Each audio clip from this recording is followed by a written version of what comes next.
مساء الفل، في إيه يا جدعان؟ ايه الدنيا قامت مش قعدت ليه كل ده؟ كابتن مدحت عبد عمل ايه؟ الراجل ما عملش حاجه. الراجل فيديو اتصور له واتقص، ما بانتش الحقيقه كلها وبان جزء من الحقيقه، راحت الدنيا قامت ما قعدتش، والاهلاويه كرامتهم نقحت عليهم قوي، وبلاغ للنائب العام، والفيسبوك اتقلب عند في ايه يا جدعان مالكم؟ انتوا محسسينا ان انتوا اول مره تتشتموا، يعني ما فيهاش حاجه، في ايه مالكم؟ وبعدين اولا الراجل طلع برر وقال انا ما غلطتش، طلع وضح الحقيقه وقال انا كنت كذا كذا، وكتب في البيان بتاعه، يعني الراجل مش غلطان في حاجه، وهو مش يعني مش هيكذب، علشان هو انتوا مالكمش عنده حاجه، هو لو غلطان هيقول لكم اضربوا دماغكم في الحيط، مش هيفهمني هو، بس هو طلع وضح الحقيقه، دي حاجه. تاني حاجه، تعال اسمع معايا كده الفيديو ده كده يا صاحبي.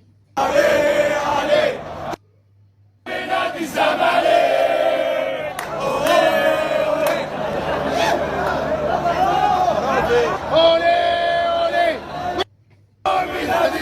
كابتن شادي، كابتن شادي محمد لا غنى عنه عن التعريف، اسطوره من اساطير النادي الاهلي برضو، ولاعب تقيل وليه اسمه في النادي الاهلي، مش محتاج اعرفكم عليه. ليه ما حدش طلع قال له عيب يا شادي اللي انت بتقوله في حق الزمالك ده؟ ولما احنا كزملكاويه بنتكلم وبنعترض، ازاي يقول لفظ زي كده؟ ده انسان، ده لاعب تقيل وليه اسمه، ازاي؟ لا عادي مفيش حاجه، ده هزار وبتطلعوا تبرروا له الغلط، وشايفينه مش غلطان وعادي وبتدافعوا عنه.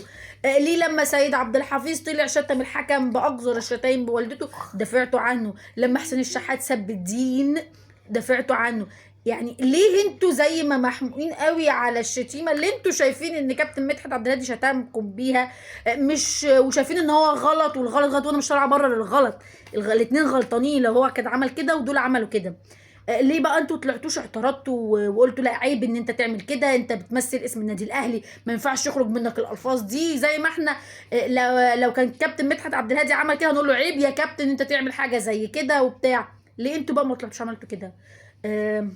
عشان انتوا تكيلوا بمكيالين، انتوا عندكم انتوا تشتموا الناس وتهزقوها وتهنوها عادي، لكن حد يجي عليكم لا عيب، اكنه جه بص يعني اكنه غلط في البخاري، فما تتحموش قوي كده.